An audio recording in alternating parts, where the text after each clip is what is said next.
नमस्ते, मेरा नाम है सिद्धांत और आप देखना शुरू कर चुके हैं अर्थात साथ में फ्रेम में है अंशुमान जी। अर्थात के पिछले अंक में असल बारी तो बहुत बहुत सारी बातों की आती है, बहुत सारी चीजों की आती है।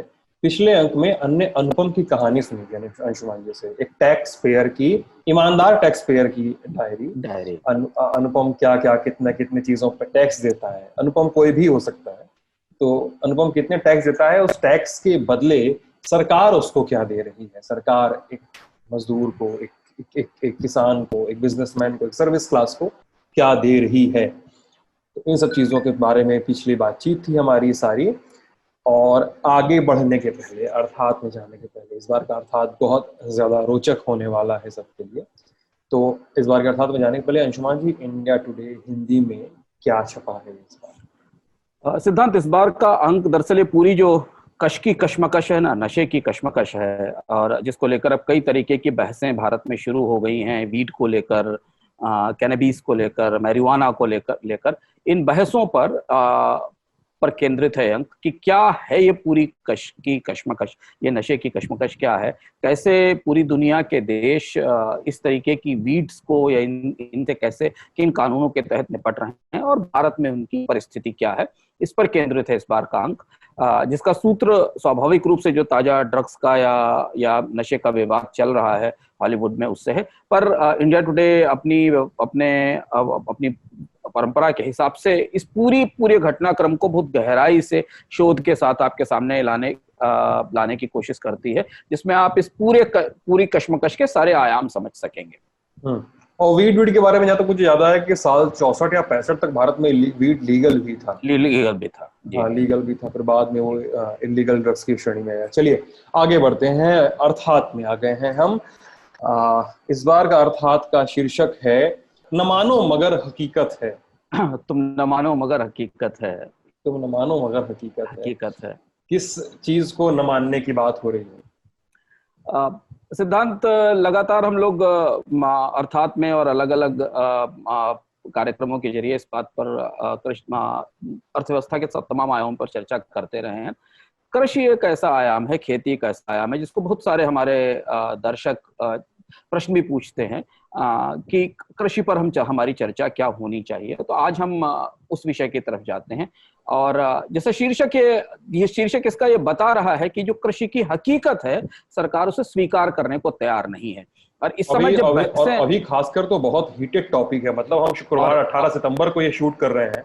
हाँ। और काफी भयानक बहस हो रही है। फार्मर्स बिल आ चुका है, किसानों को एपीएमसी मंडियों से बाहर निकालकर बाजार में चुनने की छूट दी जा रही, ऐसा सरकार का कहना है जी। हाँ, ऐसा सरकार का कहना है। और इन सबके बीच आपके कॉलम को मैं पढ़ रहा था, उसमें 2019 का संकट था, 2018 के किसान आत्महत्याओं का ब्यौरा है। तो काफी एक भयावह तस्वीर है जो मुझे नहीं लगता है एक बिल से ही शायद संभाली जा सकती है। मंच आपके हवाले से। जी।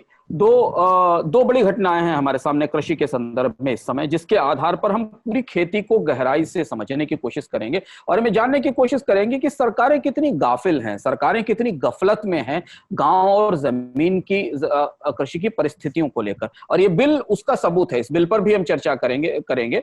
दो बड़ी घटनाएं कौन सी? पहली घटना यह कि जब इस साल जीडीपी का आंकड़ा आया हमारे पास तिमाही का, जिसमें कि भारत की जीडीपी 0 से 24% नीचे चली गई, तब एग्रीकल्चर की ग्रोथ रेट 3.4% थी। देश में बहुत सारे लोग आपको कहते मिले कि नहीं, एग्रीकल्चर के पास ही महामंदी से निकलने का रास्ता है, और देखिए लॉकडाउन में एग्रीकल्चर ने कैसी ग्रोथ दिखाई है, और कृषि से हम देश की अर्थव्यवस्था को वापस पटरी पर ले आएंगे। और ये उस पूरी गिरावट को, उस पूरी तबाही को नकारने की कोशिश थी जो पूरी अर्थव्यवस्था में चल रही है, और कृषि उससे छूती नहीं है। और दूसरी महत्वपूर्ण बात यह कि ये तीन बिल जो वस्तुतः एग्रीकल्चर की मार्केटिंग से जुड़े हुए हैं, उपज की मार्केटिंग से जुड़े हुए हैं, अलग अलग स्तर पर मंडियों के उदारीकरण को लेकर, उपज के भंडारण को लेकर, इससे जुड़े हुए, इनसे जुड़े हुए तीन विवाद। हालांकि इनका इस लॉकडाउन से, मंदी से कोई लेना देना नहीं है। ये बिल पहले तैयार हो चुके थे, इनके लिए कमेटी बनाई जा चुकी थी मुख्यमंत्रियों की, जिस कमेटी ने सरकार को सिफारिश की थी। लेकिन सरकार को लगा कि कृषि पर कुछ भी बात होनी चाहिए, तो इस समय हम इसकी बात कर लेते हैं कि कृषि की मार्केटिंग लिबरलाइज कर दी जाए। ये दोनों चीजें ये बताती हैं, वास्तविकता ये बताती हैं कि ये बिल, इनके प्रावधानों पर जो भी भ्रम हो या जो भी विवाद हो, उसके प्रावधानों पर और उस बिल की जो मंशा है, उस पर हम आगे बात करेंगे इसी कार्यक्रम में। लेकिन ये बताती है कि सरकार, इस बात पर कोई भ्रम नहीं है कि सरकार कृषि की वास्तविकता से बिल्कुल बिल्कुल दूर है। उसकी उंगलियां उसकी नब्ज पर नहीं है। एक कहानी मुझे याद आती है कि एक गांव में एक प्रधान था, उसकी भैंस तालाब के गहरे पानी में चली गई। तो उसने अपने सलाहकारों को बुलाया, पूछा कि क्या करना चाहिए। तो गांव के सलाहकारों ने कहा कि हम एक आदमी को लेके आते हैं। तो गांव के सबसे दुर्बल, सबसे कृषकाय मजदूर को सामने ले आए और बोले कि इसके अंदर जादू की ताकत है, इसे आप तालाब के किनारे ले जाइए और इसे भैंस की रस्सी दीजिए और ये भैंस को खींच के बाहर ले आएगा। प्रधान ने कहा बहुत अच्छी बात है। तो सलाहकार उसको लेके आगे गए और तालाब के किनारे उसे भैंस की रस्सी पकड़ा दी और चारों तरफ लोग जोर लगा के हैशा और नारे लगाने लगे और उसको बड़ा का उत्साह बढ़ाने लगे। मजदूर ने रस्सी पकड़ी, भैंस ने अपनी तरफ खींचा तो भैंस और मजदूर दोनों तालाब में समा गए। यानी ये भैंस जीडीपी है और मजदूर कृषि है, प्रधान तो प्रधान है ही है। तो एक व्यापारी उस गांव से गुजर रहा था, उसने ये दृश्य देखा तो आगे अगले गांव में पहुंच के जब लोगों को ये बता रहा था, तभी लोग ये सुन रहे थे कि भारत में कहा जा रहा है कि सब खेती में बहुत तेज ग्रोथ हुई है, कृषि में ग्रोथ रेट 3.5% की है और इससे तो मंदी दूर हो ही गई। और अभी हमने देखिए निजी कंपनियों को बाजार में उतार दिया है, वो नए कानूनों की सुविधा लेके किसानों के दरवाजे पर पहुंचने वाली हैं और उनसे अनाज खरीद लेंगी और खेती के साथ मंदी दूर हो जाएगी। कृषि के कानूनों के जो उदारीकरण का या कृषि मंडियों के जो उदारीकरण की पूरी प्रक्रिया है वो उतनी ही वास्तविकता से, सच्चाई से अलग है जितनी कि सरकार की अभी तक की कृषि के से जुड़ी हुई कोशिशें रही हैं। और उन्हें आज जो जीडीपी के आंकड़े आए हैं उनके संदर्भ में देखना जरूरी है। और यहाँ एक कैविएट या एक बात ध्यान रखना जरूरी है कि जैसे भारतीय अर्थव्यवस्था में कोविड लॉकडाउन के बाद हर क्षेत्र का चेहरा बदलेगा, सारे क्षेत्र हो, चाहे वो नौकरी हो, चाहे वो लघु उद्योग हो, चाहे वो बड़े उद्योग हो, चाहे वो एक्सपोर्ट हो, चाहे वो सर्विसेज हो, वैसी ही बेचैनी, वैसा ही उथल पुथल कृषि में भी होगी, एग्रीकल्चर में भी होगी। क्योंकि एग्रीकल्चर की या खेती की दरारें भारत के किसी भी उद्योग की तुलना में, किसी भी आर्थिक गतिविधि की तुलना में बहुत बहुत ज्यादा गहरी और चौड़ी हैं। और उन दरारों को देखें तब आपको लगेगा कि सरकार ऐसे कानून लाती क्यों है और किसानों का गुस्सा या किसानों के अंदर इसको लेकर भ्रम या असंतोष क्यों जायज है। सबसे पहली चीज हम यहां से शुरू करते हैं कि जो आंकड़ा हमें सरकार ने दिया और सरकार के मंत्रियों ने और बाकी लोगों ने कहा कि एग्रीकल्चर हमारी होप है, एग्रीकल्चर ने 3.5% की ग्रोथ रेट ली है इस क्वार्टर में और इसके सहारे हम मंदी से निकल आएंगे। आप अगर सिर्फ एग्रीकल्चर की ग्रोथ के आंकड़े को भीतर से देखें तो इस साल की पहली तिमाही में जो 3.4% की ग्रोथ रेट है उसकी तुलना में कृषि से पैदा होने वाले सामानों की कीमत नहीं बढ़ी है। यानी जब हम जीवीए की गणना करते हैं, किसी उत्पादन का जो वर्तमान मूल्य है उसमें महंगाई को मिलाते हैं तो हमें उसका वास्तविक मूल्य मिलता है कि उसकी लागत और महंगाई के आधार पर।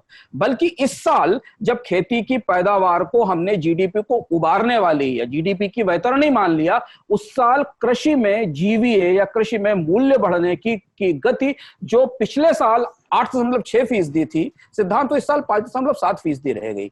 इसका मतलब यह हुआ कि भरपूर पैदावार उगाने के बाद किसान और ज्यादा गरीब हो गया।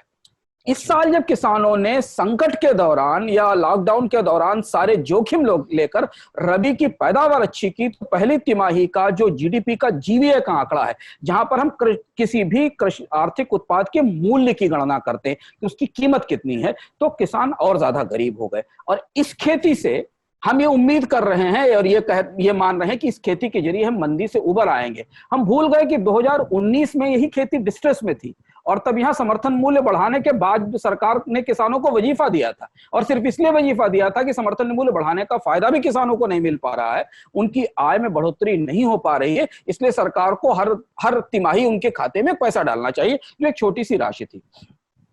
दरअसल सच्चाई ये है कि खेती में जो इनकम है या आय है वो पिछले 5-6 वर्षों से स्टेबल है। और अगर आप महंगाई की तुलना में देखने की कोशिश करें सिद्धांत, तो घट गई है, क्योंकि खेती में जितनी कमाई है उसकी तुलना में महंगाई जब बढ़ गई तो खेती में से होने वाली आय कम हो गई। इसका आंकड़ा देखें तो हमें डर लगता है, और इसलिए हमें लगता है कि सरकारें किसानों को और कृषि को करीब से कभी समझ ही नहीं पाती। वे हमेशा एक खास किस्म की इश्तिहारी व्यवस्था में, एक खास किस्म की प्रचार परस्त व्यवस्था में विश्वास करती है कृषि को लेकर। समझने की कोशिश करें, भारत में 81.5% ग्रामीण परिवारों के पास 1 एकड़ से कम जमीन है। 1 एकड़ से कम जमीन, यानी देश के अधिकांश किसान 82% रूरल फैमिलीज 1 एकड़ से कम जमीन पर हैं। नीति आयोग का आंकड़ा बताता है कि भारत में जोत का औसत आकार अब 1.8 एकड़ पर आ चुका है, यानी औसतन भारत में जितने किसान हैं उनके पास 1.5 एकड़ की जमीन भी नहीं है। और इसलिए जब 1 एकड़ की औसत जोत है तो आप कोई भी आंकड़ा लगा लीजिए। हमारे पास एक नाबार्ड की रिपोर्ट है 2016-17 की, हमारे पास एक एनएसएसओ का डेटा है 16-17 का, हमारे पास एक नीति आयोग की रिपोर्ट है 16-17 की। ये सब बताते हैं कि किसी भी परिस्थिति में, और इसमें प्रधानमंत्री का वजीफा भी मिला दीजिए जो 2,000 रुपए जाता है तिमाही के आधार पर, किसी भी स्थिति में प्रति महीने भारत के अधिकांश किसानों की आय 6,000 रुपए से ज्यादा नहीं, 6,000 रुपए से ज्यादा नहीं। 6,000 रुपए का मतलब हुआ 200 रुपए की दिहाड़ी, और ये वो दिहाड़ी 200 रुपए, ये 200 रुपए उससे भी कम है जितनी सरकार न्यूनतम मजदूरी तय करती है, 375 रुपए की। तो भारत 325 है शायद ना, 375 के आसपास है। और इसलिए जब भारत के अधिकांश किसान जो कि भूमिहीन और सीमांत हो चुके हैं, जिनके पास केवल 1 एकड़ की औसत जोत का आधार है, जिसमें से वो जितना उगाते हैं उसका एक बड़ा हिस्सा तो अपने खाने के लिए रख लेते हैं, तो उनकी तो सब्सिस्टेंस की या आजीविका की खेती हो गई। उसके बाद जो बचता है उसे वो बेच पाते हैं, और उस बेचने से उनकी ये नीति आयोग मानता है कि किसी भी स्थिति में उनकी कमाई 6,000 रुपए महीने से ज्यादा नहीं या 200 रुपए दिहाड़ी से ज्यादा नहीं। तो क्या आश्चर्य है कि 2018 में 11,000 से ज्यादा किसानों ने आत्महत्या की, जो एनसीआरबी का, हाँ हमारे पास अभी हमारे पास जो एनसीआरबी का डेटा आया। 90% किसानों की चुनौती या खेती की चुनौती भारत में थोड़ी सी अतिरिक्त कमाई की है, थोड़ी सी दैनिक अतिरिक्त कमाई की, क्योंकि 200 रुपए की दिहाड़ी, 200 रुपए महीने प्रतिदिन की जो खेती से कमाई आ रही है उससे उनकी जीविका नहीं चलनी, वो गरीबी की रेखा में खिसक ही जाएंगे। इसलिए एक और आंकड़ा समझना जरूरी है कि भारत में जिस खेती को हम बहुत क्रांतिकारी बताते हैं, जिसको हम मानते हैं कि गांव के पास हमारी सारी समस्याओं का समाधान है, जो लोग कहते हैं उन्हें इस आंकड़े का आईना देखना चाहिए कि भारतीय ग्रामीण अर्थव्यवस्था में जितनी इनकम है सिद्धांत, उसमें केवल 40% हिस्सा खेती से मिलता है। 60% कमाई ग्रामीण अर्थव्यवस्था में गैर खेती की एक्टिविटीज से आती है, और उसमें भी 18% आती है करीब मैन्युफैक्चरिंग से, और करीब 40% के आसपास का हिस्सा आता है सर्विसेज सेक्टर से। तो यानी अगर कोई किसान एक महीने में 10,000 रुपए गांव में कमाता है तो उससे खेती से उसे केवल 4 या 5,000 रुपए मिलते हैं। बाकी बचे हुए 6,000 रुपए वो मजदूरी करके, वो किसी फैक्ट्री में काम करके, वो किसी कंस्ट्रक्शन इंडस्ट्री में काम करके, वो कहीं दूसरी जगह काम करके कमाता है। मतलब किसान शुद्ध रूप से किसान बस नहीं है, किसान शुद्ध रूप से किसान है ही नहीं, और गांव शुद्ध रूप से खेती भी नहीं है। गांव की पूरी आय में खेती के पास जमीन भी नहीं है कि एक प्रोड्यूस अब आप इसे और एक और चीज समझिए तो पूरा क्रम समझ में आएगा। इसीलिए भारत में ज्यादातर गांव शहरों में आकर बस गए, और शहर में काम करने वाले लोग जहां पर उनकी दिहाड़ी गांव की दिहाड़ी से 2 गुनी 2.5 गुनी होती थी कोविड से पहले, उसकी बचत का एक हिस्सा वो गांव वापस भेजते थे। नीति आयोग ने अपने परिचय में कहा कि एक किसान की या खेती में काम करने वाले व्यक्ति की टोटल कमाई एक गैर कृषि मजदूर की 1/3 है। ये नीति आयोग ने 2017 के परिचय में कहा।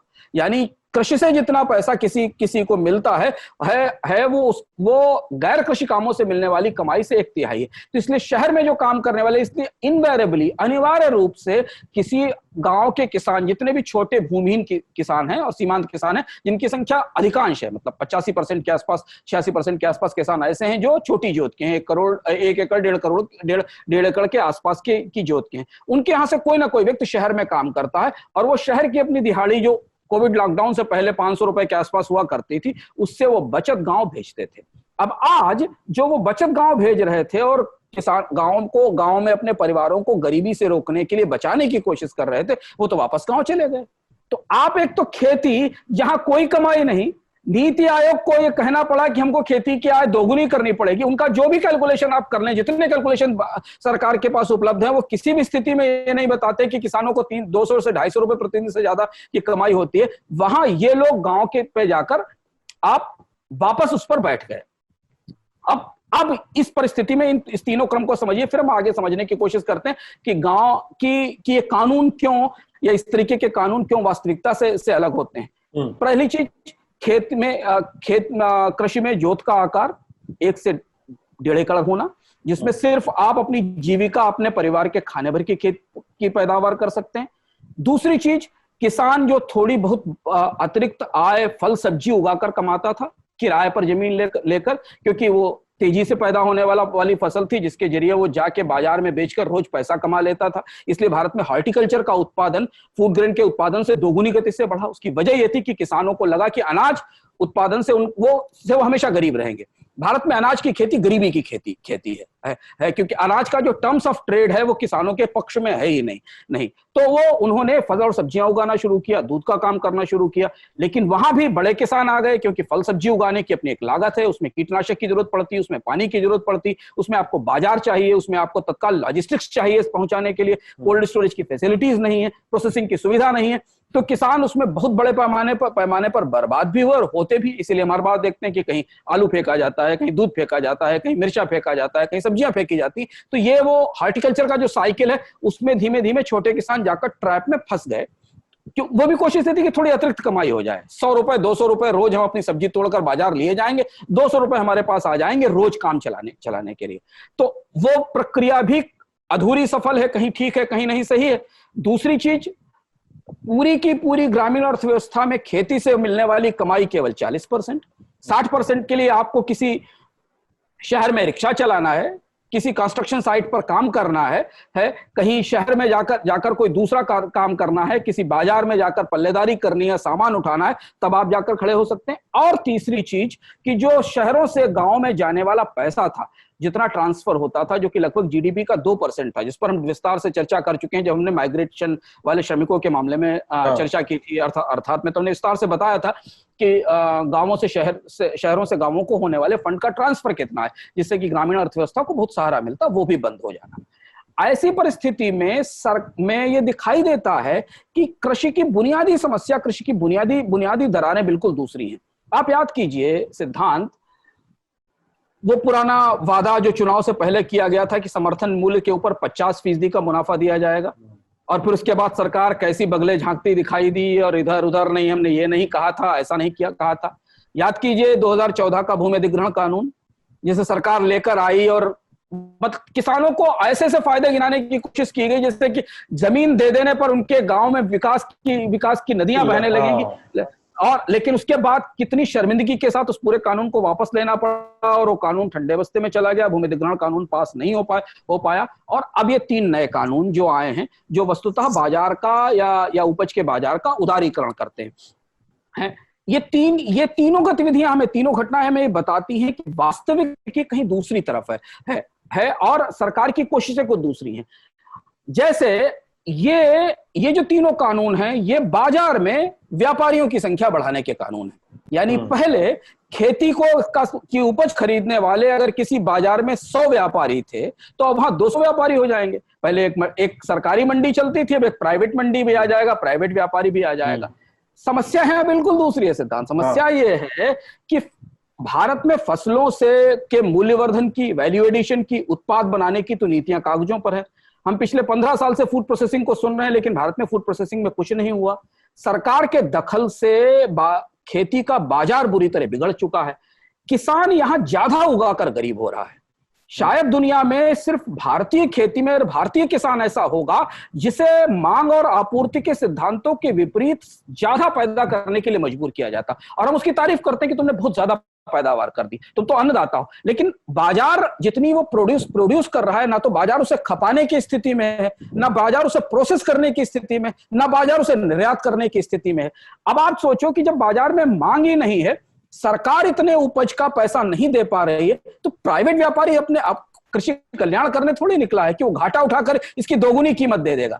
इस समय जब हम जहां खड़े हुए हैं वहां कृषि की समस्या यह है ही नहीं कि आप मार्केटिंग से चीजें सुधार लेंगे, और यहीं पर देखिए सरकारें मानती है कि कृषि की समस्याओं का समाधान मार्केटिंग ठीक करने में है, जबकि कृषि की समस्याओं का समाधान तो किसान की इनकम बढ़ाने में है, किसान के लिए खेती की व्यवस्थाएं ठीक करने में, और वो लंबी लड़ाई है। तात्कालिक तौर पर तो कृषि की चुनौती बिल्कुल दूसरी है लॉकडाउन के बाद। जब लॉकडाउन के बाद सरकार को कृषि को करीब से देखना चाहिए था, और जो 3-4 पॉइंट हम आगे डिस्कस करेंगे कि जो 4-5 बड़ी चुनौतियां कृषि के सामने लॉकडाउन के बाद आने वाली है, कोविड के बाद आने वाली, उनकी रोशनी में यह कानून तो बिल्कुल हवा हवा ही लगता, वो वास्तविकता से जुड़ा ही हुआ ही नहीं। आप बताइए भारत में किस उद्योग से आप मांग से अधिक उत्पादन करा सकते हैं? कोई उद्योग मांग से अधिक उत्पादन नहीं करता। भारत में किसानों से मांग से अधिक उत्पादन कराया जाता है, उनके उत्पादन की खपत की कोई गारंटी नहीं है, उनके उत्पादन के मूल्यवर्धन की कोई गारंटी नहीं है। इसलिए भारतीय किसान शायद दुनिया का सबसे अभिशप्त किसान इसलिए है क्योंकि ना तो उसके पास पर्याप्त जमीन है, ना उसके पास पर्याप्त आय है, वो ज्यादा उगाने के लिए मजबूर है और उसकी कम कीमत पाने के लिए मजबूर है। लॉकडाउन के बाद इस कानून की रोशनी में अगर आप देखें तो खेती में 3-4 बड़ी चीजें होने वाली हैं जिन पर फोकस किया जाना चाहिए था सिद्धांत, ना कि इस तरीके के कानूनों पर जो कानून किसी दूसरी परिप्रेक्ष्य में सोचे जा रहे थे कि आप कृषि का बाजार उदारीकृत कर दे। पहले बाजार में डिमांड तो पैदा हो फूड प्रोडक्ट्स के लिए, पहले बाजार में खेती पर या फूड प्रोडक्ट्स पर बनने वाले उद्योग तो आ जाएं जो इस प्रोड्यूस का इस्तेमाल कर सके। हम जितनी सब्जियां उगाते हैं, जितना आज अगर आप भारत के अनाज के बफर स्टॉक की परमिशन की सिचुएशन देख लीजिए, जो भारत में बफर में या सरकारी गोदामों में जो अनाज रखा हुआ है एफसीआई के पास, उसको देख लीजिए और बाजार में अनाज की मांग देख लीजिए, तो दोनों के बीच में आपको जबरदस्त अंतर दिखाई देगा। यानी सप्लाई ज्यादा है, मांग नहीं है, भंडारों में अनाज भरा है, तो कैसे किसान को अच्छी कीमत मिलेगी? बाजार के अगेंस्ट इसलिए सरकार बाजार में दखल करने की कोशिश करती है। लॉकडाउन के बाद खेती में क्या होने वाला है?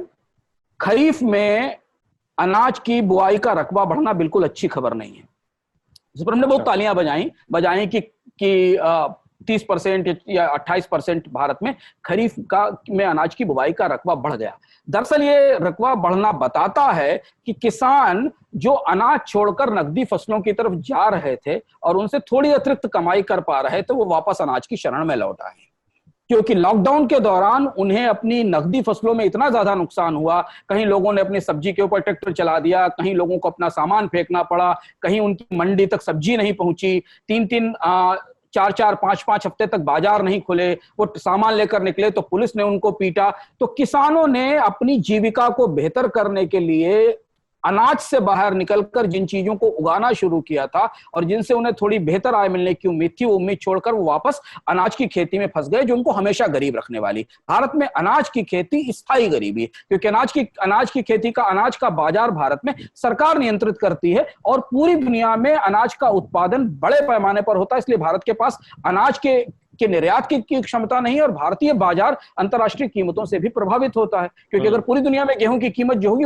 उसका असर आपको भारतीय बाजार में भी दिखाई देगा। तो इसलिए भारत में आप ध्यान दीजिए कि 2018 से 2019 के बीच सिद्धांत सरकार को समर्थन मूल्य बढ़ाने के बाद कृषि के आयात पर इंपोर्ट ड्यूटी बढ़ानी पड़ी, गेहूं के आयात पर इंपोर्ट ड्यूटी बढ़ाई गई, चीनी के आयात पर इंपोर्ट ड्यूटी बढ़ानी पड़ी कंसिस्टेंटली 2018 से 19 तक, क्योंकि सरकार को लग रहा था और सबको पता था कि आज हम जो समर्थन मूल्य दे रहे हैं उसके बाद भी उससे सस्ता अनाज विदेश से भारत में आ सकता है। तो जो प्राइसेस का पूरा ग्लोबल मार्केट है फूड ग्रेन का, वो भारत के या दुनिया या भारत के किसानों के पक्ष में नहीं है। तो इसलिए अगर खरीफ के बाद उपज या पैदावार बढ़ेगी, जो कि स्वाभाविक है, रकबा बढ़ा हुआ है, तो उसका नुकसान किसानों को होगा, लाभ नहीं होगा। और अगर महंगाई नहीं बढ़ती है, महंगाई अगर बढ़ेगी तभी शायद थोड़ा बहुत लाभ किसानों को मिलेगा, लेकिन उसमें किसान दोनों तरफ से मरता है, क्योंकि किसान उपभोक्ता भी है। अगर महंगाई बढ़ती है तो किसान कंज्यूमर के तौर पर वो लूज करता है, क्योंकि उसकी लागत उसकी कमाई तो बढ़ती नहीं, महंगाई उसके लिए जीवन जीने की लागत उसके लिए भी बढ़ जाती है। उसके फसल की बुआई कटाई में उसके तो उतना ही पैसा लगा, प्लस इधर महंगाई भी बढ़ गई, उधर कमाई उसकी महंगाई। हाँ, तो उसके लिए डीजल महंगा हो गया, उसके लिए बाहर कन्वेंस महंगा हो गया, उसके लिए ट्रैवल महंगा हो गया, उसके लिए कंज्यूमर प्रोडक्ट्स महंगे हो गए, तो उसकी जिंदगी की लागत तो बढ़ गई, पर उस हिसाब से उसकी चीजों की कीमत नहीं बढ़ी। दूसरी चीज ये कि मुझे जो दिखाई दे रहा है कि मांग कम है अर्थव्यवस्था में, सब दिखाई दे रहा है। देखिए अभी मध्य वर्ग का आंकड़ा आया कि 66 लाख लोगों की नौकरियां गई हैं मई से लेकर अगस्त के बीच में। तो बाजार में फूड प्रोडक्ट्स की भी मांग कम है, केवल मोटे मोटे खाने की मांग होगी, प्रोसेस फूड प्रोडक्ट्स की भी डिमांड कम है, जनरली भी बाजार में पूरी मांग कम है। ऐसी परिस्थिति में भारत में अनाजों की गलट की स्थिति आ सकती है, भरमार की स्थिति आ सकती है, जो स्थिति हमने 2017-18 में देखी थी जब किसानों को डिफ्लेशन का सामना करना पड़ा था। यानी कि बाजार में आपूर्ति इतनी ज्यादा होगी कि उसका सही मूल्य मिलना मुश्किल हो जाएगा। अगर आप अनाज भंडार की मौजूदा स्थिति देखें, खरीफ से आने वाली उपज का आकलन देखें और भारत में अनाज की खपत और मांग का आंकड़ा साथ में रखकर देखें, तो आपको स्पष्ट दिखाई देगा कि भारत के अनाज बाजार में डिफ्लेशन आने वाला है। यानी मांग और आपूर्ति का संतुलन बुरी तरह बिगड़ने वाला है, आपूर्ति ज्यादा होगी। इसलिए जो लोग कह रहे हैं कि खाद्य उत्पादों में महंगाई है, वो स्थायी नहीं है, क्योंकि जैसे ही खरीफ की क्रॉप आना शुरू हुई, किसान दरअसल डिफ्लेशन में चला जाएगा। उसने जिस कीमत पर अपनी पैदावार पैदा की, वो मूल्य भी मिलना उसे बाजार में मुश्किल हो जाएगा। ये दिखाई दे रहा है अगले 3 महीने 4 महीने के परिदृश्य में।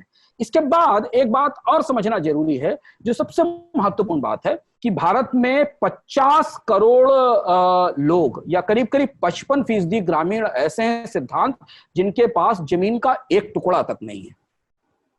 50% लोग, हाँ, 2011 की जनगणना का जो आंकड़ा है उसके हिसाब से करीब करीब 55% ग्रामीण ऐसे हैं जिनके पास जमीन का एक टुकड़ा नहीं है। और इसलिए लेबर डिपार्टमेंट का आंकड़ा बताता है कि भारत में 90 लाख के आसपास ऐसे लोग हैं जो मौसमी श्रमिक हैं, प्रवासी श्रमिक हैं, जो मौसमी प्रवास करते हैं। जब फसल का काम खत्म हो जाता है तो वो शहरों में आकर रिक्शा चलाने लगते हैं, कंस्ट्रक्शन में काम करने लगते हैं, बाकी जगह काम करने लगते हैं, फिर बाद में वापस वो गांव चले जाते हैं। जब गांव में फसल का काम, ये वही लोग हैं, ये वही 50 करोड़ लोग हैं जिनके पास कोई जमीन नहीं है, ये भूमिहीन है और ये प्रवासी श्रमिक हैं। लॉकडाउन के बाद कृषि क्षेत्र में जो रिसेशन या जो डिप्रेशन दिख रहा है, उसकी सबसे बुरी मार इन लोगों पे पड़ने वाली। ये बिल्कुल निपट निर्धनता की कगार पर खड़े दिखाई देंगे आपको अगले 3 महीने में 4 महीने में। और इसलिए सरकार को अनाज फ्री बांटना पड़ा, इसलिए सरकार को यह ध्यान देना पड़ा कि इनको अनाज फ्री मिलना चाहिए, क्योंकि ये वो लोग हैं जो हमेशा गांव और शहरों की अर्थव्यवस्था के बीच मूव करते रहते हैं काम के लिए। और बहुत बड़ी आबादी है, 90 लाख लोग हैं। 90 लाख लोग ये सिर्फ एक जगह से दूसरी जगह मूव करते हैं इसलिए क्योंकि इनके पास कोई जमीन नहीं है, इनके पास कोई कारोबार नहीं, इनके पास कोई काम नहीं है। तो ये वो जो प्रवासी श्रमिक हैं। और आखिरी बात जो सबसे महत्वपूर्ण है वो ये कि कृषि में अब होने वाला क्या है, जरूरत से ज्यादा मजदूर है, यानी जरूरत से ज्यादा लोग हैं। गांव में लैंड बहुत कम है, लैंड तो पहले से ही कम है, जरूरत से ज्यादा लोग हैं क्योंकि अब शहरों से भी वापस लोग गांव पहुंच गए। दूसरी चीज, मांग से ज्यादा पैदावार है, जो कि किसी भी उद्योग आर्थिक गतिविधि के लिए तर्कसंगत नहीं कही जा सकती। और तीसरी चीज ये कि जो शहरों से आने वाले आय के या रोजगार के बाकी स्रोत हैं वो पूरी तरह बंद हो चुके हैं। इसलिए आने वाले 6 महीने में आपको उसी कृषि में, जिस कृषि को भारत में मंदी का तारनहार कहा जा रहा है, वहां वस्तुतः उल्टी स्थिति दिखाई देगी। 6 महीने बाद जब हमारे पास दिसंबर जनवरी तक रूरल वेजेस के, रूरल इनकम के आंकड़े आना शुरू होंगे, तो आप देखिएगा कि भारत में ग्रामीण आय में पिछले साल की तुलना में काफी ज्यादा कमी आएगी। और इसका पहला संकेत हमको इस बार जीडीपी के आंकड़े ने दे दिया, जिसने बताया कि रिकॉर्ड पैदावार करने के बाद भी दरअसल फसलों से मिलने वाला जो रिटर्न था किसान को, वो नहीं बढ़ा। यानी वो ज्यादा पैदावार उसने की और उसकी कमाई उस तरह से नहीं बढ़ी। यानी ये लोग अगर सरकार और ये जो पॉलिसी मेकर्स हैं, ये अगर अंदाज ला के बैठे हुए हैं या इस आशा में बैठे हुए हैं, भले ही ये गलतफहमी ही क्यों ना हो इनकी, कि कुछ नहीं तो एग्रीकल्चर तो उबार लेगा सबको। हाँ, और ये सबसे बड़ी भूल है। और ये सबसे बड़ी भूल है क्योंकि एग्रीकल्चर दरअसल शहरों से ज्यादा बड़ी क्राइसिस में है। उसको समझना इस तरह से भी जरूरी है, एक आंकड़ा और समझना जरूरी। पिछले 67 सालों में सिद्धांत भारत में जीडीपी की विकास दर 3% से 7.5% के आसपास आ गई। अगर आप माने 67 ईयर्स में 3% थी ग्रोथ रेट और 7.5% पीक पर आ गई थी 2012-13 तक। लेकिन इस दौरान खेती की विकास दर 2 से 3% के आसपास ही रही। यानी आपका जीडीपी जिस रफ्तार से बढ़ा, अगर आप माने कि 3 गुना या 4 गुना हो गया, एग्रीकल्चर की ग्रोथ रेट 60 के दशक में भी 2.5% थी और आज 21वीं सदी में, आज 2020 में भी वो 3-3.5% के आसपास है। तो इसलिए इस साल खेती में कोई कीर्तिमान बनने वाला नहीं है। 1 एकड़ की औसत जोत, 6,000 रुपए महीने की कमाई, ज्यादातर कमाई गैर कृषि गतिविधियों से, जहां उद्योग धंधे बंद हैं शहरों में, उन पर निर्भर है। इस बार खेती में कोई कीर्तिमान बनने वाला नहीं। भारत की जीडीपी में खेती का हिस्सा केवल 17% है। 200 लाख करोड़ रुपए के जीडीपी में 17% का हिस्सा रखने वाली खेती मंदी से उबारेगी भारतीय अर्थव्यवस्था को। बल्कि दूसरी बात है, भारत के 43% रोजगार 17% की पीठ पर बैठे हुए हैं। यानी जीडीपी की में 17% का हिस्सा रखने वाली खेती 43% लोगों के रोजगार की जिम्मेदारी उठाती है। दरअसल होने वाला यह है कि अगले 6 महीने में भारत में जो नई गरीबी उभरने वाली है वो ग्रामीण इलाकों से उभरेगी। और जो शहरी मंदी है वो गांव में नई गरीबी की पौध तैयार करेगी। इस पर मैं एक बार और भी पहले चर्चा कर चुके हैं। ऐसी परिस्थिति में सरकार को केवल 2 काम करने होंगे तात्कालिक तौर पर। जो बड़े सुधार है, किसानों की आय बढ़ाना और खेती की का ढांचा करना, वो कॉम्प्लेक्स और जटिल सुधार है। उन पर दूसरे तरीके से, संदर्भों से समझना जरूरी है। लेकिन एक चीज समझना जरूरी है कि खेती अपनी वर्तमान परिस्थितियों में सर्वाइव ही नहीं कर सकती, केवल सबसिस्टेंस दे सकती, जीविका दे सकती। और जिन लोगों को वो जीविका दे रही, वो जीविका तक ही है। तुरंत अभी लॉकडाउन के बाद 2 काम करने तत्काल जरूरी होंगे सरकार के लिए। एक, ये जो असंख्य सब्सिडी की स्कीमें और ये वजीफा और ये सारी चीजें बंद की जाए, और ग्रामीण इलाकों में तो कम से कम, बल्कि अगर शहरी इलाकों में भी हो, कम से कम एक बेसिक इनकम की व्यवस्था शुरू की जाए। नहीं तो ये मंदी गांव में गरीबी का जो विस्फोट कराएगी, वो हमें हमारे लिए बहुत भयावह होने वाला है। वो बेसिक इनकम कैसे की जाएगी? सरकार कौन सी स्कीमों का पुनर्गठन करेगी? सरकार कौन सी सब्सिडी की स्कीमें बंद करेगी? लेकिन गांव में इस समय, आज की परिस्थिति में और आने वाली लॉकडाउन के बाद मंदी में, कृषि में किसानों की आय बढ़नी नहीं और ज्यादा घट जानी है। क्योंकि बाजार में व्यापारी बढ़ा देने से किसानों की आय नहीं बढ़ जाती है। बाजार में मांग बढ़ा देने से, टर्म्स ऑफ ट्रेड बेटर करने से उनकी आय बढ़ने वाली है, और उनकी आय खेती से नहीं बढ़ेगी। बेस्ट डेज की बात कर रहा हूं मैं, 8% और 7.5% की ग्रोथ रेट के दिनों में भी किसानों की आय वहीं खड़ी थी। उनकी इनकम में बढ़ोतरी तभी हुई थी जब शहरों में ग्रोथ आ रही थी। और दूसरी चीज, ये सब महत्वपूर्ण सुधार कि भारत में जो न्यूनतम मजदूरी दर है उसे महंगाई से जोड़ना पड़ेगा। जब आप कर्मचारी का वेतन तय करने में महंगाई को आधार बनाते हैं, उसे डीए देते हैं, तो जब तक भारत में न्यूनतम मजदूरी दर महंगाई की दर से जुड़कर रिवाइज नहीं होगी, जब तक उसकी इन्फ्लेशन इंडेक्सिंग नहीं होगी।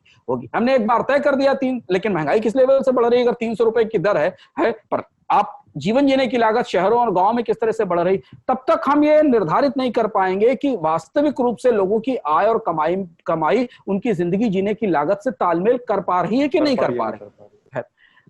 आखिरी बात, इस बात में यह बात बिल्कुल स्पष्ट रहे कि जो लोग आपसे कह रहे हैं कि भारत की ग्रामीण अर्थव्यवस्था के पास ताकत है, हमें गांव की तरफ लौटना होगा, गांव के आसपास रोजगार लगा दीजिए और शहरों में कुछ नहीं होने वाला है और गांव के जरिए देश में विकास लौटेगा, उन्हें पता होना चाहिए कि गांव और ग्रामीण इलाकों में जो भी औद्योगिक गतिविधियां लगती हैं, उन्होंने ग्रामीण अर्थव्यवस्था में कोई योगदान नहीं किया। जो ताजे डेटा बताते हैं, वो ज्यादातर औद्योगिक गतिविधियां केवल टैक्स की रियायतों के लिए या बाकी सुविधाओं के लिए लगाई जाती हैं, वो किसी बड़े सप्लाई चेन का हिस्सा होती हैं और उसका फायदा दरअसल शहरी अर्थव्यवस्था को ही मिलता है।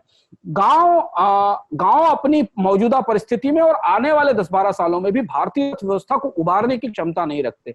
वस्तुतः यह है कि जब गांव की हकीकत बेहद दर्दनाक है और ग्रामीण अर्थव्यवस्था की स्थिति ज्यादा जटिल है। ये मंदी शहरों की टांग तोड़ रही है सिद्धांत, और गांव की कमर तोड़ देगी। और वो हमें दिखाई दे रहा है सामने, जो आंकड़े हमारे पास नीचे से निकल कर आ रहे हैं।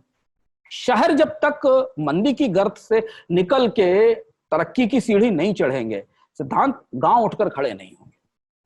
शहरों को मजबूत करना होगा सरकार को। जब तक शहरों, क्योंकि इनकम का पूरा बैलेंस ही इस तरीके का है। मतलब आप एक तरफ जो प्रोड्यूसर को ही सबसे ज्यादा झोंक दीजिए कि प्रोड्यूस पैदा होता जाए, जरा मांग ही नहीं। तो जो कृषि जो है ना, उसमें कई सारी ऐसी असंगतियां हैं, इसलिए शहरों में जब तक ग्रोथ नहीं आएगी, क्योंकि गांव की कमाई में 60% जब कमाई शहरों से ही आ रही है, मैन्युफैक्चरिंग से आ रही, कंस्ट्रक्शन से आ रही, तो उसी को ग्रो करना पड़ेगा। जब तक वो ग्रो नहीं करेगा, तब तक गांव में गरीबी से बचाना या ग्रामीण अर्थव्यवस्था को सर्वाइव करा पाना मुश्किल होगा। ये बात तो जो कहते हैं कि नहीं, गांव के पास समस्याओं के समाधान है और गांव आगे ले जाएंगे। आंकड़े उसकी ताकीद नहीं करते। आंकड़े जो हमारे पास उपलब्ध सरकारी आंकड़े हैं वो ये नहीं बताते कि ग्रामीण अर्थव्यवस्था में इतनी शक्ति है कि वो इस मंदी से उबरने का रास्ता दिखा सके। आपने लिखा भी है कि सरकार को बरगलाना इसलिए पड़ता है कि तथ्य उनके साथ नहीं होते। स्वाभाविक सी बात है कि तथ्य सरकार के अपने ही तथ्य उसके साथ नहीं होते तो सरकार को हमेशा किसी न किसी तरीके के भ्रम बनाने पड़ते हैं, इश्तिहार बनाने पड़ते हैं। और इसीलिए देखिए ये जो कानून है, ये कानून मार्केटिंग को ठीक करने की कोशिश कर रहा है। सरकार को लगता है कि खेती की मार्केटिंग सुधार कर किसानों की आय बढ़ाई जा सकती है। यहाँ सिचुएशन ये है कि डिमांड सुधारने की जरूरत है। जब तक मांग ही नहीं होगी तो किसान पैदा करे या उद्योग पैदा करे, उसका लाभ क्या होगा? अच्छा अंशुमान जी, ये फार्मर्स बिल जो नया है जिसके बारे में हम लोग गाहे बात कर रहे थे इस पूरे सेगमेंट में भी, इसके बारे में देखिए दो बातें सामने आ रही है। पहला कि किसानों की एपीएमसी मंडियों से थोड़ी सी उनकी निर्भरता कम की जाए और ओपन मार्केट में वो अपने प्रोडक्ट्स को बेच सकें, जिस भी दर पे बेच सकें। तो एक तो ये बात हो रही है, जगह जगह किसानों के प्रोटेस्ट हो रहे हैं। हरसिमरत कौर बादल इस्तीफा दे देती हैं अपना, और भी दूसरे लोग इस्तीफा देने की बातचीत करते हैं, नाम उनके आगे चलते रहते हैं मीडिया में। और कुछ लोग ये कहते हैं और दावा करते हैं कि ये प्रोटेस्ट इसलिए है कि मंडियों में बिचौलियों, ठेकेदारों और तमाम तरह के दलालों से जुड़ता हुआ जो एक नेक्सस है, नेताओं का नेक्सस है, वो कहीं ना कहीं इस पूरे इससे भंग हो जाएगा, जबकि किसानों को तो है फायदा इससे। क्या ऐसा है? ये अब हम दूसरे पहलू पे आते हैं। किसान भारतीय राजनीति का सबसे अभिशप्त भागीदार है, स्टेक होल्डर है जिस पर जितनी ज्यादा राजनीति होती है, साल दर साल आंकड़े बताते हैं कि उसकी इनकम उतनी घटती चली जाती है और उसके लिए समस्या उतनी बढ़ती चली जाती है जितनी पॉलिटिक्स होती है। और बस सच है बिल्कुल। आप अगर पिछले 25 साल 30 साल के आंकड़े उठाकर देख लीजिए, किसानों की जोत का आकार घटा, उनकी कमाई का आकार घटा, गांव से शहरों की तरफ लोगों का आना घटा, और राजनीति पूरी किसान के नाम पर होती है। एक चीज हम पहले डिस्कस कर चुके हैं कि जब बाजार में व्यापारियों की संख्या बढ़ा देने से तरक्की नहीं बढ़ जाती, क्योंकि बाजार में ग्राहकों की संख्या बढ़ानी पड़ेगी। और ग्राहक कौन है? व्यापारी ले जाकर बेचेगा, डिमांड जनरेट करनी पड़ेगी। व्यापारी ले जाकर किसको बेचेगा जब शहर में कोई डिमांड नहीं होगी। और जब कृषि उत्पादों का पूरा बाजार ही मार्केट में डिमांड और सप्लाई से बिल्कुल उल्टा चलता, वहां प्राइसेस पहले से टूटे हुए हैं, वहां गलत की स्थिति है, तो उसका फायदा व्यापारी उठाएंगे, चाहे वो एपीएमसी में बैठे हुए मंडी वाले व्यापारी हो या सरकार जिन्हें नए व्यापारियों को बीच में लाना चाह रही। अब यहाँ राजनीति क्या है, यहाँ दुविधा क्या है? सरकार खुद इस बात को समझ नहीं पा रही है, क्योंकि 2014-15 में सरकार एपीएमसी और मंडी कानून को पूरी तरह खत्म करने की बात कर रही थी। ये कह रही थी कि मंडी कानून को पूरी तरह खत्म कर दिया जाए, किसानों को पूरी तरह छोड़ दिया जाए, वो जैसे चाहे अपना सामान जहां बेचें। इस कानून के बाद सरकार नई मंडियों को ले आई, प्राइवेट मंडियों को उसमें एंटर करा दिया। कुछ राज्यों ने तो प्राइवेट मंडीज भी शुरू करा दी। अब ऐसी परिस्थिति में वहां जो बैठे हुए लोग, अब ये दो तरीके के व्यापारिक हितों के बीच का टकराव है जिसमें किसान फंसने जा रहा है। एक जगह मंडी समितियां हैं जिनमें स्थानीय राजनीति बुरी तरह हावी है, क्योंकि मंडी समितियां वही लोग चलाते हैं जो सत्तारूढ़ दल के करीब होते हैं, और वो कभी भी किसानों को को बेहतर ढंग से सामान बेचने की सुविधा नहीं देते। वहां उसके अपने टैक्सेस हैं और बाकी सुविधाएं। दूसरी तरफ सरकार प्राइवेट ट्रेडर्स को अलग से इस बाजार में उतारने की कोशिश कर रही, और वो मान रही है कि अगर बाजार में व्यापारी ज्यादा होंगे, व्यापारियों की भी ज्यादा प्रतिस्पर्धा होगी, तो किसान को उसकी कीमत बेहतर मिलेगी। यहाँ कई सारे प्रावधानों में गहरा भ्रम है जिसे किसानों को नहीं बताया गया। और सिद्धांत सरकार की सबसे बड़ी समस्या यह है कि इसके अधिकतर फैसले बड़े एक तरफा हैं। स्टेक होल्डर्स से चर्चा करके, उनसे बात करके, उन्हें बताना, उन्हें कन्विंस करना, उनके सवालों के जवाब देना, उनकी शंकाओं का समाधान करना, जिसे सरकार की पूरी व्यवस्था और सिद्धांत में है नहीं। जीएसटी को देख लीजिए, यही हुआ। 2016 तक जीएसटी था, जीएसटी का कानून 2016 में हाथ में आया और उसके बाद व्यापारी बेचैन हो गए कि हो क्या रहा है। हमको तो सिंगल रेट जीएसटी बताया गया था, तो 5 रेट जीएसटी आ रहा है। हमसे तो कहा गया था कंप्लायंस खत्म हो जाएगा, तो 11 कंप्लायंस आ गए। और जब तक व्यापारी उसको समझते और सरकार से सवाल पूछते, तब तक उनके गले में जीएसटी का पट्टा चेंज कर दिया, नहीं, उनके गले में जीएसटी का पट्टा डाल दिया गया। और उसके बाद हर 6 महीने बाद स्लैब चेंज करना शुरू कर दिया। तो सबसे बड़ी चीज यह है कि कानून लोकतंत्र में लोगों की सहमति से, स्टेक होल्डर से बातचीत करके बनते हैं। जिन मुख्यमंत्रियों की समिति बनाई गई थी कृषि पे सुधार के लिए, जिसमें ये कानून भी हिस्सा थे, उसने भी कभी किसानों से, किसान संगठनों से बाकी लोगों से बात नहीं की, ओपन फोरम डिस्कशन स्थापित नहीं किए। जब तक आप स्टेक होल्डर को ये बताएंगे ही नहीं कि उससे इससे क्या होने वाला फायदा है, उसकी शंकाओं का समाधान नहीं करेंगे। अब वो ये शंका उठा रहे हैं कि एमएसपी के नीचे की प्राइस पर अगर हमारे पास कोई लेने आएगा तो हम क्या करेंगे। जमीन में सिद्धांत खेती के कृषि उत्पादों के बेचने की जो स्थिति है ग्रामीण इलाकों में, आप सोचो जो 1 एकड़ या 1.5 एकड़ की जोत का किसान वो एफसीआई के पास जाके क्या अनाज बेचेगा। वो तो लोकल ट्रेडर को जाकर बेचता है ऐसा अनाज, और वो लोकल ट्रेडर 5 किसानों से खरीदता है और इकट्ठा एफसीआई को देता है। तो भारत का अधिकांश अपना मुनाफा काटेगा वहां पे, अपना मुनाफा काट लेता है। वो जो कीमत उस सरकार ने तय की है उस कीमत से कम कीमत पर किसान को अनाज देता है और वो कीमत सरकार से लेता। भावांतर योजना का पूरा झगड़ा मध्य प्रदेश में यही था जिस पर इतना विवाद हुआ था। तो यही हम कह रहे हैं कि भारत की सरकार ये समझती है कि भारत के किसान तो बड़े बड़े फार्म के मालिक हैं, उनके पास तो 100-100 एकड़ के फार्म है। वो बैठेंगे एक एयर कंडीशन ऑफिस में फार्म में, और एक ट्रेडर आएगा किसी बड़ी कॉन्ट्रैक्ट फार्मिंग कंपनी का, और उसके साथ वो बैठ के डिस्कस करेंगे कि हम आपको 5 ट्रक सब्जी बेचने वाले हैं और आपको 1000 बोरा गेहूं बेचने वाले हैं, आइए इसकी डील करते हैं। उनको ये नहीं मालूम है कि 1 एकड़ जो कि 1.5 एकड़ की जोत का किसान क्या डील करेगा, किससे क्या बार्गेन करेगा। तो अगर किसानों के मन में डर है तो 2 तरीके के डर है। पहला डर यह है कि बाजार में व्यापारियों की संख्या का मतलब उसके लिए और ज्यादा मुश्किल, और दूसरी बड़ी दिक्कत यह है कि उन्हें यह दिखाई दे रहा है कि बाजार में डिमांड नहीं और सप्लाई ज्यादा है, तो एमएसपी से नीचे की दर पर अगर सामान बेचना पड़ा और बेचना पड़ेगा, कई जगह बेचना पड़ रहा है। देखिए भावांतर के बाद भी किसानों को सही कीमत नहीं मिलती। हमने आपको बताया कि जो छोटा सब्जी का या हॉर्टिकल्चर का प्रोड्यूसर है वो तो लोकल बड़े व्यापारी को पास या लोकल बड़े किसान को बेचता है और उससे वो ट्रक पे लाद के वो बड़ी मंडियों में जाती है। तो अभी इस समय जो तकलीफ थी किसानों की लॉकडाउन के बाद या कोविड लॉकडाउन के बाद, वो इस बात को लेकर थी, वस्तुतः इस बात को लेकर थी कि उनकी क्या ऐसी परिस्थिति में उनको उनकी फसलों के वाजिब मूल्य मिलेंगे। क्या सरकार ने पूरे देश में पिछले 2 साल में एक स्टडी कराई, कोई सर्वे कराया और जानने की कोशिश की कि कितनी जगह किसानों को 100% उनकी फसल का मूल्य मिला कि नहीं मिला। असली समस्या है किसानों को उनके फसल की सही कीमत ना मिलने की, और वो क्रोध या वो असंतोष भ्रम के साथ इस कानून के अगेंस्ट खड़ा हो रहा है। लेकिन इसके पीछे कृषि से जुड़ी हुई बहुत सारी समस्याएं जो एक साथ सामने निकल कर आ रही हैं। हाँ, अच्छा, और मेरा मैं I am trying to look at the bigger picture here, मैं बड़े दृश्य की ओर देखना चाह रहा हूँ। हमने कुछ महीनों पहले एक अर्थात किया था और उसके आसपास भी कई सारी बातें थी कि भारत में तेल, साबुन, बिस्कुट, पाउडर सब कुछ एक से 3 कंपनियां ही बेचेंगी। हम इस तरह की ओलिगोपोली की तरफ बढ़ रहे हैं, इसमें 2-3 कंपनियों के बीच में ही सब कुछ निपटेगा। ऐसे स्थिति में किसान का 1 बोरा गेहूं या किसान का 1 बोरा अनाज कुछ भी रख कर देखें तो स्थिति और गंभीर है। कंपनियां अगर 2-3 बचेंगी तो अपने हिसाब से कुछ भी तय करेंगी। ये उसका दूसरा पहलू है, क्योंकि एग्रीकल्चर से सामान खरीदना और उसे प्रोसेस करना और उसे प्रोसेस करके भेजना एक ह्यूज कैपिटल इंटेंसिव बिजनेस है। छोटा व्यापारी और छोटे कारोबारी नहीं कर सकते। स्वाभाविक रूप से भारत में 2, 4, 6 बड़ी एग्रीकल्चर मार्केटिंग कंपनियां आएंगी जिनके पास, और वही मार्केटिंग करेगी एग्रीकल्चर की सिद्धांत, जिसके पास फ्रंट एंड में सेल करने के लिए शॉप्स होंगी, स्टोर्स होंगे, जिनके पास कोई रिटेल का नेटवर्क होगा, जिनके पास कोई प्रोसेसिंग का नेटवर्क होगा, वो उसे खरीदेंगी। तो वो जो ओलिगोपोली है या जो मार्केट में टर्म्स ऑफ ट्रेड को अपने तरह से मैनेज करना है या बाजार में कंपटीशन को लिमिटेड करना, उसकी तो बनी हुई है हमेशा से। हमें एक चीज और समझनी पड़ेगी कि जो बात हम आपसे पहले भी कह रहे थे कि उद्योगों के पास ये सुविधा है कि वो मांग और आपूर्ति के हिसाब से अपने प्रोडक्शन को रेगुलेट कर लें। हिंदुस्तान लीवर को अगर ये पता है कि अगले 6 महीने तक एक्स साबुन के ब्रांड की बिक्री नहीं बढ़ेगी तो उसका प्रोडक्शन वो रेगुलेट कर लेगा। पर किसान अपना प्रोडक्शन रेगुलेट कैसे करे?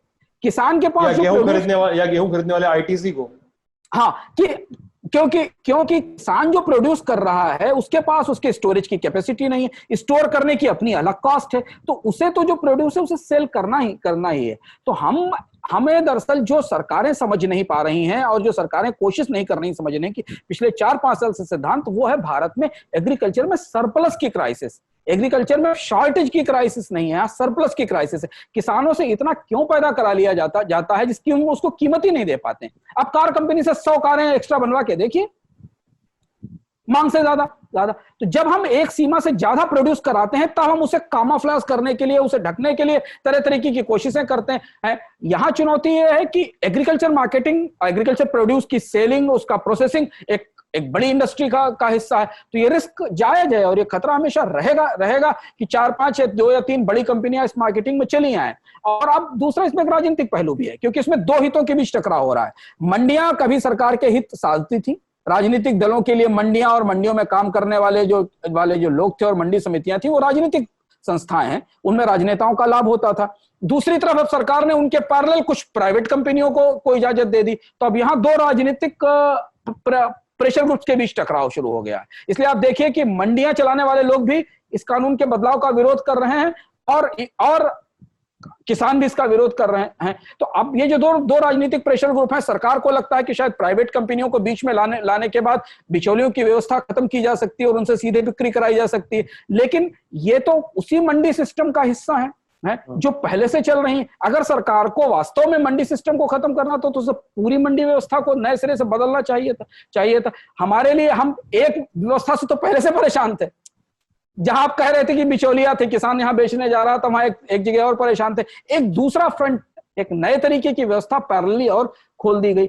ये जो कंफ्यूजन है, ये जो भ्रम है किसानों के बीच में, और इसमें जिन गारंटीज को वो चाहते हैं, जिस तरीके की गारंटी सरकार से चाहते हैं, हमें उस डर को, उस भय को समझना चाहिए जो किसान के मन में है क्योंकि किसान की जो बुनियादी समस्या है जो बुनियादी चुनौती है, उसके आंकड़े सरकार के पास मौजूद हैं। उनके पास कमाई नहीं है, उनके पास आय नहीं है, उनकी आर्थिक गतिविधियां बहुत सीमित है। तो ये था इस हफ्ते का था। कैसा लगा आपको, हमें जरूर बताइएगा। फार्मर्स प्रोटेस्ट तमाम चीजों के बीच हमने जरूरी समझा कि इसको समझा जाए कि इसमें खामियां कहाँ हैं, खूबियां कहाँ हैं, पिछले आंकड़े कहाँ हैं, सरकार का सर्वे कहाँ है, जो अक्सर है कि नहीं मिलता अंशुमान जी। और ऐसी चीज़ों के बीच यह था आप अपनी राय, अपने सवाल, अपना सब कुछ जो भी जानना, पूछना, समझाना चाहें, कमेंट बॉक्स आप सभी के लिए खुला है। अंशुमान जी थे साथ में और आप लोग थे, मैं था। सबका शुक्रिया, धन्यवाद।